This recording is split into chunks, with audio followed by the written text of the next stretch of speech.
Hey everyone, and welcome back to another Etheria Restart video. So in today's video, guys, I wanted to give a quick character overview of Mia. So Mia is a character that I've been talking about a little bit more lately because she's one of the just three characters in the entire game that has an AoE, Animus skill cooldown, and Shell skill cooldown of 1 turn. So she's only one of 3 characters in the entire game that does this. She brings some other really cool things alongside her kit as well, and there's a bunch of different ways to build her depending on who else is in your team. So I kind of just wanted to give a little bit of a deeper dive on this character because I think she still kind of flies under the radar, to be honest. So if you have her, hopefully this gives you a little more clarity into this. So let's just briefly go over her kit, and then we'll talk about, some of the different ways to build her and where you can use her. So on her skill 1, she gives a shield to somebody who has the lowest HP for 2 turns, and it's based on 8% of her max HP, which is quite good because you are going to build her with very high HP. So that's a pretty decent shield. The nice thing is it also plays into her static passive, where whoever has buffs on your team, for each buff on that team member, she reduces her total damage by 3.5% up to 8 times. This can actually scale up to 5% if you skill this out, which ends up being 40% damage reduction if you can get 8 individual buffs somewhere along your team, which is not very hard with most of the team compositions out there. So if you leveled this up, she has a static 40% damage reduction, which is quite good. So on her skill 2, she has a turn meter pushback and a dispel. And the thing is, I think a lot of people read this wrong, but this hits twice. So she has the chance to actually dispel 2 buffs and push the turn meter back by 30%. That's quite good. So if you're going up against bosses that have immunity, or if you're even going up against PvP teams that run Bulwark on them, Mia is a great choice here because she has the ability to dispel the Bulwark, and then on her second hit, she can push the turn meter back by 15%, which in PvP, just even a little bit of a turn meter pushback can make a difference. And you can skill this down to 4 turns. In my opinion, I really don't think you need to skill this up. There might be teams out there for like Terramaton where it matters that it's on a 4-turn cooldown because Terramaton puts up like a defense up on himself, and that kind of prohibits some of the damage that you're trying to do to him. So it might matter, but there's plenty of team compositions out there already that are killing Terramaton really quickly with like Yelly or Didding and stuff like that. So I really don't think this is needed. It's one of the few things that I regret kind of leveling up. However, increasing this to a 50% chance to dispel the buffs isn't really going to be a bad thing in PvP, so I guess it's not the end of the world. Her skill 3, though, is her bread and butter. I have said this in another video, and I truly believe it, but I think this skill, if you are to look at just a single skill in the entire game, and it wasn't attached to Mia, and you read this, I think most people would be like, wow, that is the most busted skill in the entire game, and I truly believe that. I think it's the best single skill in the entire game. And what it does is she heals herself and all of your allies based on 30% of her max HP. That is a huge heal. If you look at her stats right now, she's at like 41,000. This is like a 12,000 HP heal, so it's huge, right? But not only that, she's reducing the Animus and Shell skill cooldowns by 1 turn, which is big. We'll talk about that. She extends buffs, which, again, pretty crazy, and then she shortens the duration of all debuffs. A lot of people don't realize how good that last effect is as well, because they haven't been able to utilize this character in that dungeon yet, which is Sharon, right? Sharon puts up a bunch of DOTs, and it's usually just for 1 turn. So if Mia goes ahead of the bunch, she has the possibility of reducing all those DOTs down so people actually don't get hit by them. But yeah, this is the highest priority skill on her for sure. The other stuff always matters, but if you were to just skill up this skill on Mia, it is going to help you in a lot of content. So how I have her built right now is for PvE only, and it's basically around other skill cooldown heroes being on your team. So people like Tsukiyomi or Kazami Kazuyo, right? Those heroes, which I mentioned in yesterday's video, this is where that build is kind of important. So what we're trying to do here is we are trying to reduce the amount of skill cooldown on our skill 3 with these modules. So the Time Weave, it plays into two types or two different things that we're trying to do with this character. The effect accuracy on Time Weave is nice because you need effect accuracy to dispel and turn meter pushback. So right now at a 40% clip, it's not going to do much in most PvE content, especially where I'm using her, which is like Hard 4 or Inferno stages. But the main purpose of these Matrix sets currently is just to get the skill cooldown reduction.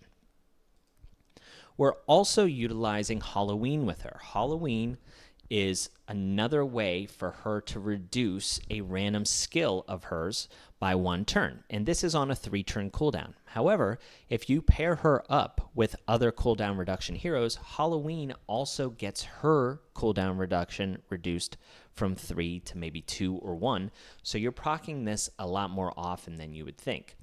Now, I don't even have great passives on this, but I do have an okay HP roll, an okay speed roll, and then this last roll is completely useless. If you were to target a roll, and this is for PvE and it's one build, right? This is only for other skill cooldown heroes being in your team.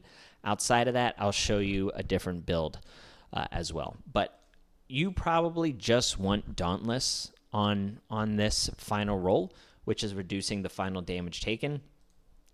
It's probably the best thing for you.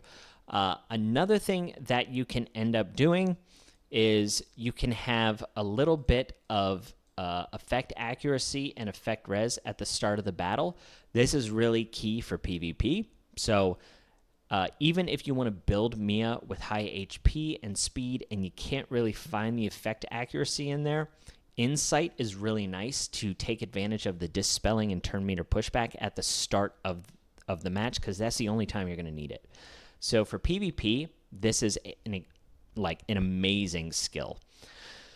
From a PvE perspective, Gaze is also nice too, because even if you don't have her effect accuracy built up like I do here, as the fight goes on, if you have Gaze, her effect accuracy will eventually jump up to about 90%, which may be enough to be more consistent with removing the immunities like on Aurora or the defense up from Terramaton. So those are some other options. I think the Shadow Dash is what you want to do. Speed is so important in all aspects of the game right now, and especially with her being a Dispeller, I think speed is just super key on her, especially from a PvP perspective. From PvE, you don't need as much speed once you hit a certain threshold, but still, I think that's best. And of course, the HP roll on the passive is really nice. So what other ways can you build her? One of the other builds that I have on her is Cure and Swift Rush. This is really important for a couple reasons. When I'm using her in Cure, that's where I'm using her in Aurora. So in Aurora, she has this bubble shield, which is right here. Curse Shield. It absorbs an equal amount of healing and reduces damage dealt by the affected unit by 90%. So you need a huge heal to break this. So I run her with Ling Luo and herself to break this shield. And remember, I'm also running her with Tsukiyomi, which is a cooldown reduction thing. to try and loop back around to her big skill 3. Now, this is where I'm utilizing Mia with Halloween and Tsukiyomi. Because I have Tsukiyomi, I am able to utilize Halloween in this dungeon because Health 4 is easy enough for me to clear. But when it comes to Inferno, I cannot take advantage of the Halloween here because I need my heals to be stronger than what they actually are. It's kind of amazing. So I have one other build that I've utilized, but it's only because of a shell that I had dropped, and I had a usable piece, which is this Gigabyte with Evil Guard, which increases my healing effect. So if I did not have this, I would not run Gigabyte. I would have to run this character on Supernova. The reason why Supernova is so good is because it increases your healing by 35%. So her big 30% max HP heal can then be utilized on Supernova. And you see here I was running like Swift Rush and Cure, which is essentially what you need on the Inferno stage. I needed the same thing on Ling Luo. I didn't have enough, so I just stopped running Inferno, and I just run Hell 4 because I'm able to run Mia on Halloween, then on Hell 4, and I can use Mia in all the other different stages. So Cure is another viable option for her, but in most cases for PvE, I think you want to be running her in Swift Rush Time Weave as a possible way to just keep reducing the skill cooldown of her crazy amazing skill 3. So who do you want to run alongside her, right? I've already mentioned a couple of those characters. The first one is Tsukiyomi. Tsukiyomi has another AoE skill cooldown and shell skill cooldown on all allies. So her and Mia kind of like reduce each other's skill cooldowns back and forth. It's really cool.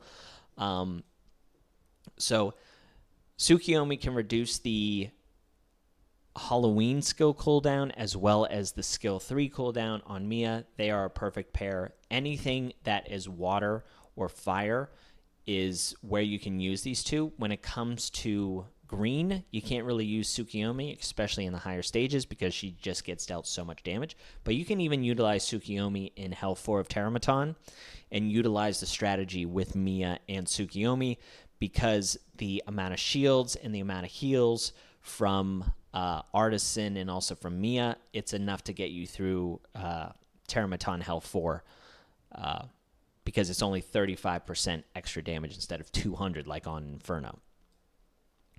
So Tsukiyomi is one. The other character that I mentioned who has the skill cooldown is Kazami Kazuyo. I think that's how you say her name.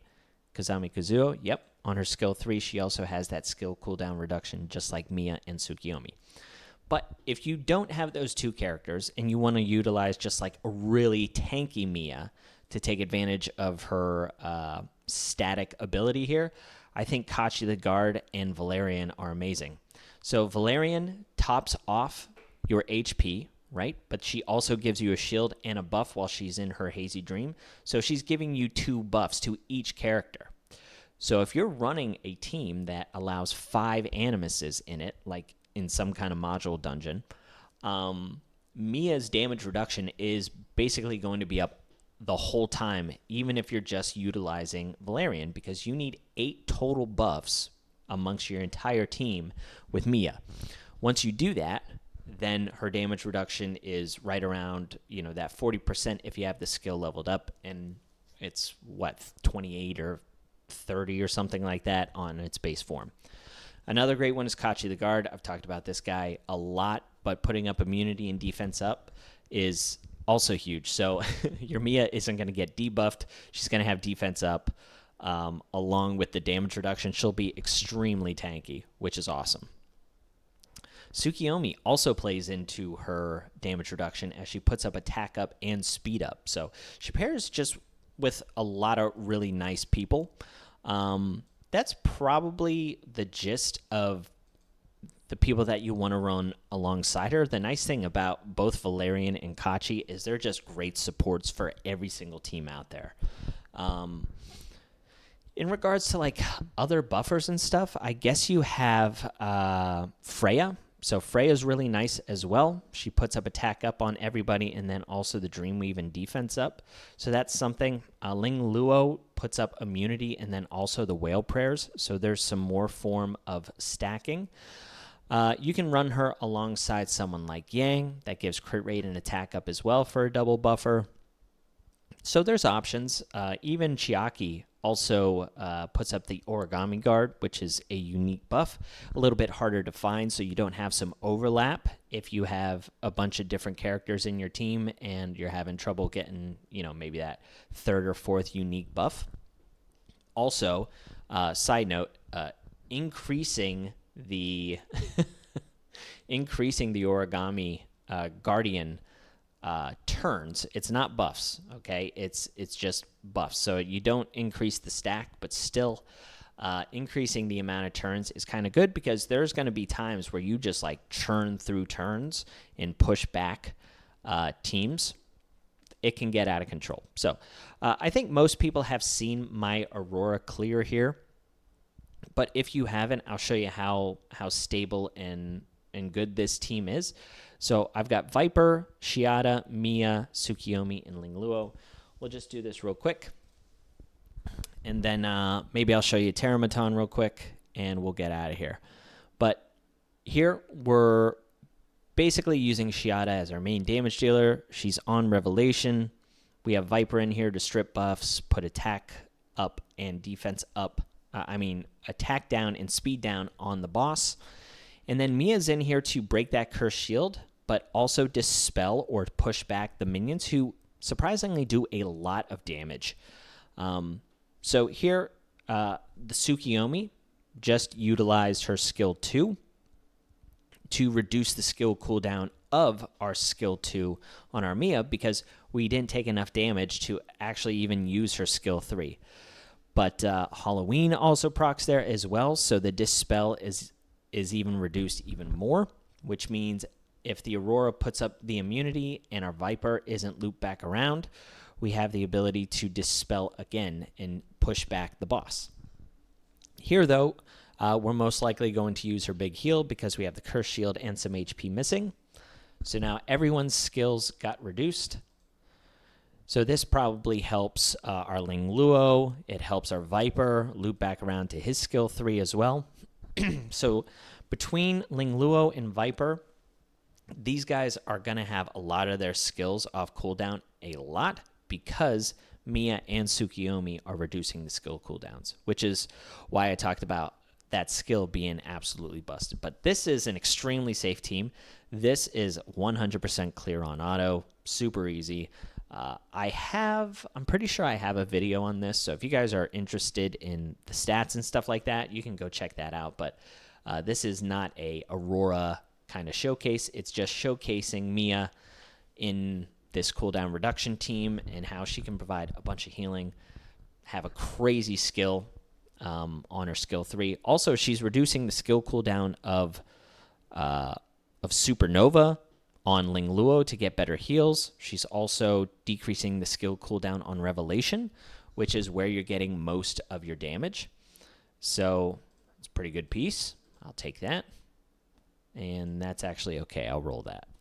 So that is Aurora. Now, you can also utilize her in Terramaton Hell 4 with Tsukiyomi, which is kind of funny. I don't know if all of my heroes are actually built. We'll take out Lily because, ironically, this is a safer team with Tsukiyomi than Lily. I can't remember if I need to go for the Terramaton or if I need to go for the left head, but let's just see if this works.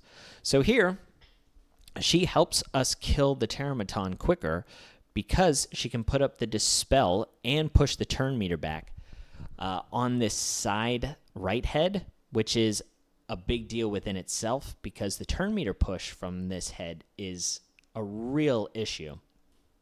So Tsukiyomi came in there and reduced the skill cooldown, but you see how big these shields are? Tsukiyomi ain't getting touched on Hell 4. So even though she is the negative affinity between the Artisans and the heals from Mia, like Tsukiyomi is one of the least threatened heroes in this entire run. But just look how tanky this is. The Mia also not even close to being like hurt at all. Just because all of these buffs as well mean that her damage reduction from her passive effect is going off. So I won't show you any of the Shell Inferno teams just because it takes too long and I'm already at 20 minutes here.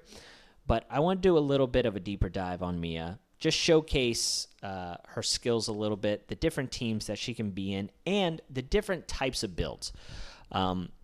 One other thing that I want to mention as we see this run kind of finish out is in PvP, she's also a great character to be utilized on Bulwark, which is the immunity set, because each of your characters will have a buff on them, so her damage reduction is very good there. But her being a Dispeller is awesome because you can run her very fast.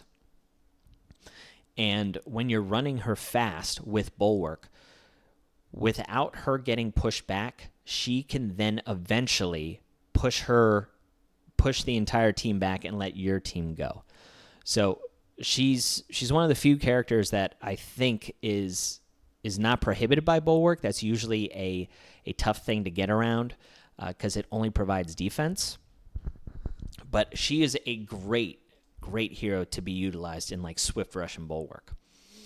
All right, let's see what we got here. We can re-roll those, and that's an interesting piece as well. So anyway, guys, that's my Mia showcase. I wanted to, like I said, just talk about her a little bit more. I think she's an amazing character. There's so many characters that weren't really hyped up on final beta into global launch that have really, I think, skyrocketed. I'm planning on making another video about that, like heroes that have gone up in value and heroes that have gone down in value. But yeah, that's all I got for you guys today. Hope you're having a great weekend, and I'll catch you on the next one. See ya.